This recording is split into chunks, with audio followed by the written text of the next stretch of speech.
आज आप लोगों को विविध प्रश्नावली का 10वां क्वेश्चन हम बताएंगे। ठीक है, देखिए 10वां क्वेश्चन क्या कह रहा है, किताब निकालिए, इसको पढ़िए। एक निर्माता है, 3 प्रकार की वस्तुएं एक्स वाई जेड का उत्पादन करता है। वह 2 बाजारों में उसका विक्रय करता है। वस्तुओं की वार्षिक बिक्री नीचे सूचित निर्देशित है। बाजार 1 का उत्पादन लिखा हुआ है। उत्पादन और बिक्री, जितना उत्पादन होता है उतनी बिक्री भी हो जाती है।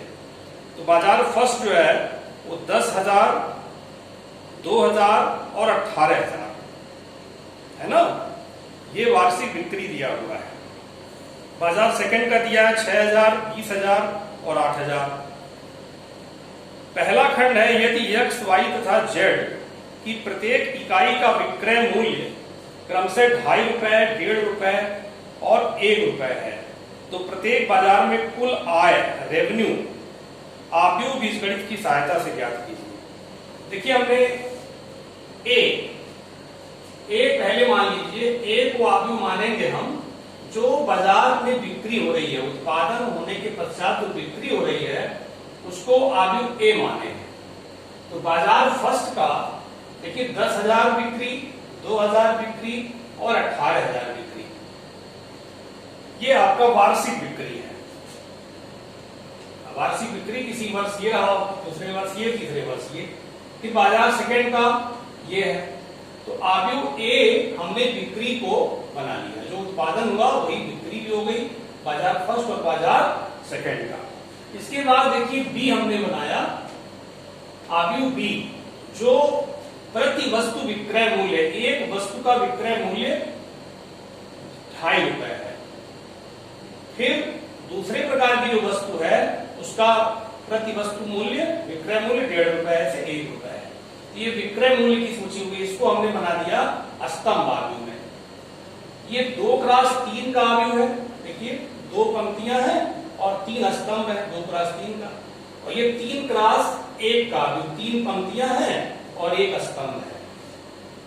तो ए हो गया बिक्री की जाने वाली वस्तुओं का आव्यूह और बी हो गया प्रति वस्तु विक्रय मूल्य का आव्यूह। अब हम दोनों का गुणन कराएंगे। आव्यूह गुणन के पश्चात हमको ए बी मिलेगा। ए बी होगा निर्माता द्वारा प्राप्त आय। इसमें पूछ रहा है कि दोनों बाजारों में वस्तुओं को बेचने पर कुल कितनी आय होगी। तो आव्यूह ए का और आव्यूह बी में गुणन करा देंगे। तो देखिए पहली पंक्ति का पहले स्तंभ में गुणा हुआ, फिर दूसरी पंक्ति का पहले स्तंभ में गुणा हुआ। ठीक है, गुणा के पश्चात आपका देखिए 25,000, 3,000 काटने पर 18,000, फिर 15,000, 30,000, 8,000, ये टोटल करेंगे 46,000 आ गए। इसका टोटल करेंगे 53,000 आ जाएगा। तो बाजार फर्स्ट, ये बाजार फर्स्ट की कुल आय हो गई। बाजार फर्स्ट की आय 46,000, बाजार सेकंड की आय 53,000। इस प्रकार निर्माता को दोनों बाजारों से होने वाली कुल आय 99,000 रुपया होगी। इसको आप समझ लीजिए पहले धीरे धीरे, उसके बाद स्क्रीनशॉट लेकर के अपना नोट कर लीजिएगा। ठीक है, सेकंड पार्ट जो पूछ रहा है उसको स्क्रीनशॉट ले लीजिए। ठीक है, 10वें का जो सेकंड पार्ट है वो कह रहा है कि निर्माता को बाजार से कितना कुल लाभ होगा। एक तो आपका रहेगा ये पुराना ये है, एक नया अभी हम बनाएंगे, इसमें लागत दे रहा है। नया अभी बनाएंगे, मान लिया सी, मान लिया सी जो है प्रति वस्तु लागत है, प्रति वस्तु लागत रुपए का आव्यूह। जैसे आय हुई है, लागत का निकाल देंगे, तो आय में से लागत घटा देंगे तो लाभ मिल जाएगा।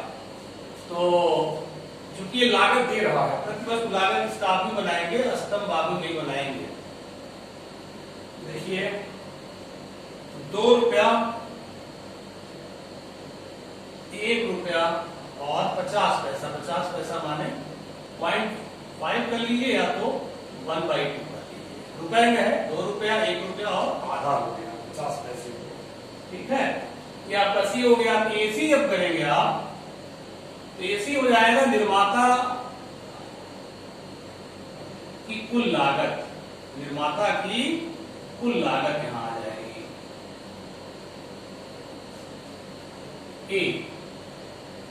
ए आपका था 10,000, 2,000, 18,000,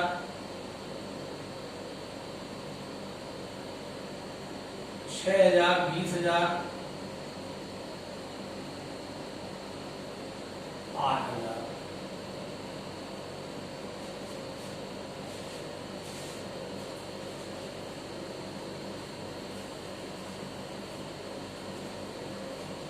इसमें आप इसका गुणा कराइए, 2, 1, 1/2।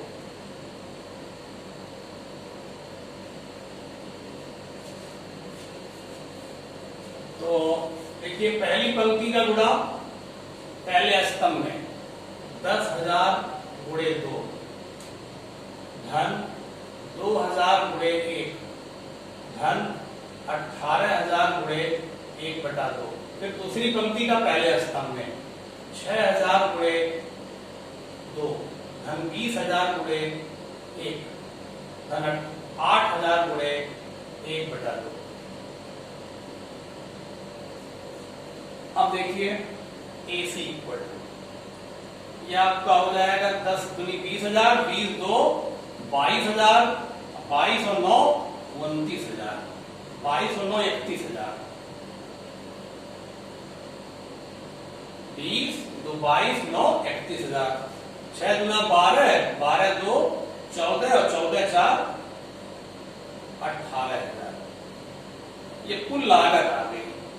ठीक है, तो देखिए अब बाजार एक की जो लागत है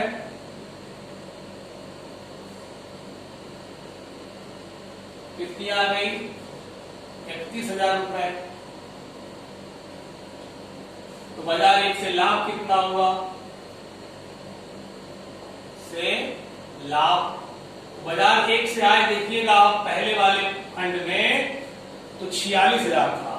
आय में से लागत घटा दीजिए तो 46,000 में से आप जब 31,000 घटाएंगे तो 15,000 रुपए आएगा। बाजार फर्स्ट से जो है होने वाली लाभ।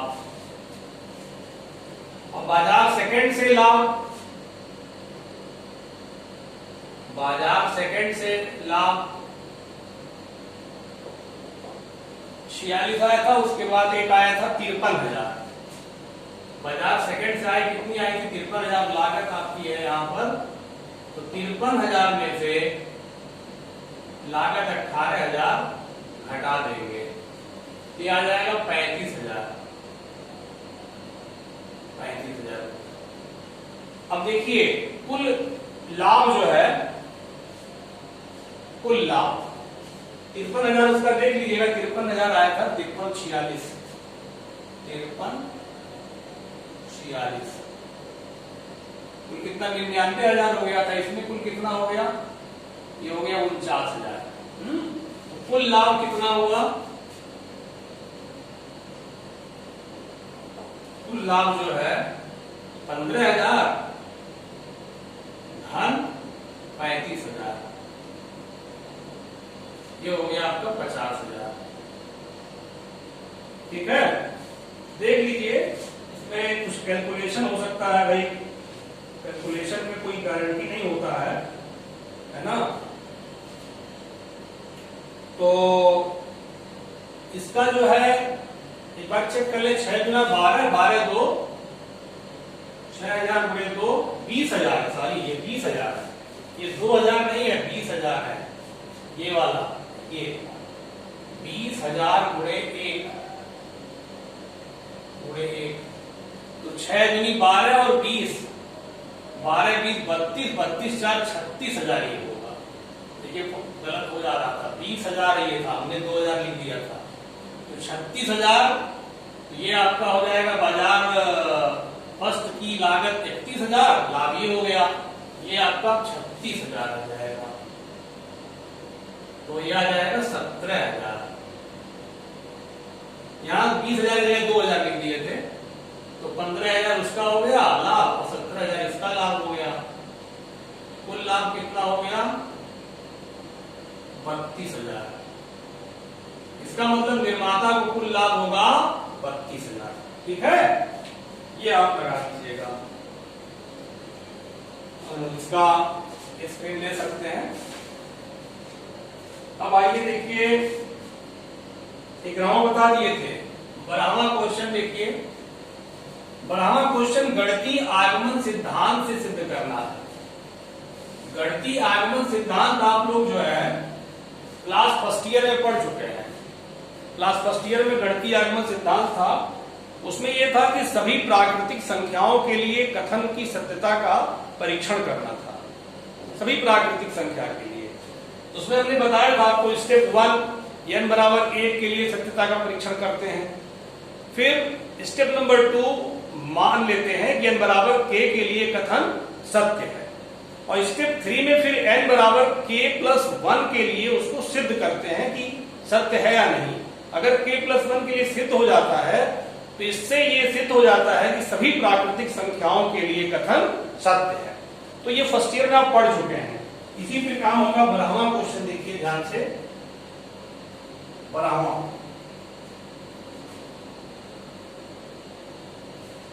इसमें कह रहे हैं कि AB बराबर BA दिया हुआ है, AB बराबर BA ये दिया हुआ है। कह रहे गणितीय आगमन द्वारा सिद्ध कीजिए AB पर n equal to BN into A। सिद्ध करना है AB पर n इक्वल टू BNA, ये सिद्ध करना है। गणितीय आगमन सिद्धांत से सिद्ध हम करेंगे। गणितीय आगमन सिद्धांत से स्टेप नंबर 1,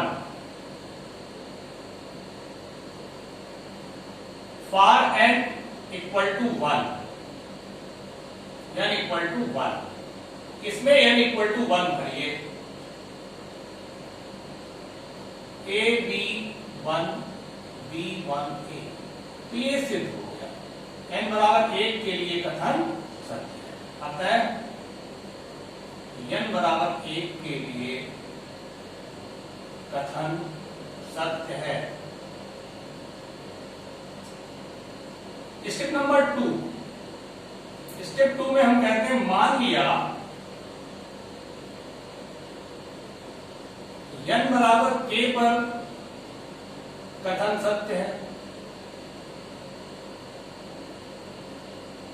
तो यहां पर आप k रखेंगे, a b पर k equal to b to the power k into a। इसको आप इक्वेशन नंबर 2 कर लीजिए। ठीक है, स्टेप 2 ये था, स्टेप 2। अब स्टेप 3 ये कहता है n बराबर k+1 के लिए सिद्ध करिएगा, for n equal to k+1। तो इसमें k+1 LHS में रखेंगे और RHS प्राप्त करेंगे। ये हो गया। इसको लिख सकते हैं आप a b पर k इंटू b। ठीक है, अब देखिए स्टेप 2 से, समीकरण 2 से आप a b पर k की जगह b k पर a लिख सकते हैं, b पर k इंटू a b। फिर इक्वेशन नंबर 1 से a b की जगह आप b a लिख सकते हैं। a b की जगह क्या लिख सकते हैं, यहां से a b बराबर b a। अब आप इसको एक साथ कर लीजिए, b पर k+1 हो गया इंटू a। अब देखिए आरएचएस में क्या आ गया, n की जगह k प्लस 1 आ गया ना, अतः n बराबर k प्लस 1 के लिए कथन सत्य है, कथन सत्य है। इस प्रकार n is element of capital N के लिए कथन सत्य है। इसमें एक पार्ट और है, इसको नोट कर लीजिए, स्क्रीनशॉट लेके नोट कर लीजिएगा, पहले समझा करिए, पहले को कायदे से बिना कलम चलाए समझा करिए, उसके बाद स्क्रीनशॉट लेकर आप कायदे से नोट कर लिया करिए। चलिए इसमें देखिए 12वें में सेकंड पार्ट क्या है, 12वें में एक पार्ट और है, कह रहा है कि इसके अतिरिक्त सिद्ध कीजिए समस्त n is element of capital N के लिए ए बी पर whole n equal to a पर n बी पर n, ए पर n बी पर n। चलिए इसमें भी चलिए step number 1, step number 1 for n equal to 1। तो ये जब भरेंगे आप n की जगह 1 यहां पर, a पर 1 b पर 1, ये भी आपका आ गया। अतः n बराबर 1 के लिए कथन सत्य है, कथन सत्य है। अब स्टेप 2 जो है मानते हैं, मान लिया n बराबर k के लिए कथन सत्य है। तो यहां पे k रख दीजिए, ए बी पर घात के इक्वल टू ए पर के बी पर के। अब स्टेप 3 हमको सिद्ध करना होगा, स्टेप 3 हमको सिद्ध करना होगा, तब जाके ये पूरा सिद्ध माना जाएगा। इसमें स्टेप 2 की मदद ली जाएगी और इसकी भी मदद ली जाएगी। देखिए यहां पे आप रखिए एलएचएस में, जो सिद्ध करना उसके एलएचएस में आप रखेंगे k प्लस 1 n की जगह पर, इसको करेक्ट करिए, ए बी पर k इंटू ए। अब स्टेप नंबर 2 से इसको समीकरण 2 कह लीजिए, 2 कहे थे आप, स्टेप 2 से बोल दीजिए। स्टेप 2 से इसकी जगह क्या लिख सकते हैं, ए पर k बी पर k ए बी। अब देखिए इसके स्थान पर आप पहले वाले पार्ट में सिद्ध किए हैं, इसके स्थान पर ए बी पर k, पहले वाले पार्ट से, फर्स्ट पार्ट से, फर्स्ट पार्ट से क्या सिद्ध किए थे, ए बी पर k बराबर बी के ए, ठीक है, ये आप सिद्ध किए थे। ए बी पर n बराबर बी पर n ए, पहला वाला पार्ट देखिए बुक में, हाँ यही है, ये लिख सकते हैं। तो आप बी पर k ए बराबर ए बी पर k लिख सकते हैं, ठीक है। अब ये हो जाएगा a पर k प्लस 1 और b पर k प्लस 1। देखिए n के स्थान पे आ गया ना k प्लस 1, अतः n बराबर k प्लस 1 के लिए कथन सत्य है, ये कथन सत्य। इस प्रकार n एलिमेंट ऑफ n के लिए कथन सत्य। तो गणितीय आगमन सिद्धांत से ये सिद्ध हो गया। तो पहले आप ध्यान से बैठकर समझा करिए, दोबारा सुन लिया करिए, उसके बाद आप इसको नोट किया करिए। अब देखिए इसके बाद जो है आपका 13, 14, 15 है, तो तीनों तो तुरंत आज बता नहीं मिलेगा, टाइम कम है। इसमें मैं आपको 15वां बता दे रहा हूं, 13, 14 में कल बता दूंगा नेक्स्ट वीडियो में। तो 15वां देखिए कह रहा है ये 15th क्वेश्चन, यदि a स्क्वायर बराबर a हो, ये दिया हुआ है, तो i प्लस a का होल घन माइनस 7a का मान बताना है। इसको a प्लस b के होल क्यूब से तोड़िए, plus 3i² plus 3ia² minus 7a। I cube की जगह आई लिख सकते हैं, इसको a² इंटू a लिख सकते हैं, और आई का गुणा किसी भी वैल्यू में होगा तो उसका कोई फर्क नहीं पड़ेगा। a² माइनस 7a, ठीक है। तो ये देखिए आप जो है इसका मान निकालने जा रहे हैं। आई क्यूब, आई इकाई आव्यूह है, आई इकाई आव्यूह है, इकाई आव्यूह का कितना भी घात बनाएंगे तो इकाई आव्यूह ही होगा, और इकाई आव्यूह का गुणा किसी में करेंगे तो वही आव्यूह प्राप्त होगा, या वर्ग का गुणा करेंगे तो वही आव्यूह प्राप्त होगा, ठीक है। और a² बराबर a इन्होंने दे रखा है, तो जहां a² लिखा है वहां a लिख दीजिए। देखिए प्लस 3a माइनस 7a, आई प्लस फिर a² आ गया प्लस 3a माइनस 7a, फिर a² की जगह a लिख दीजिए प्लस 3a माइनस 7a। अब देखिए 7a खत्म हो जाएगा, a 3a 4a 3 7a खत्म, तो क्या बचा i। इसमें विकल्प सही है आपका सी विकल्प सही है, सी विकल्प सही है, ठीक है। तो 13-14 में कल की वीडियो डालूंगा और सारणिक भी मैं शुरू करूंगा, ठीक है। अब इसके बाद नेक्स्ट वीडियो में, ओके।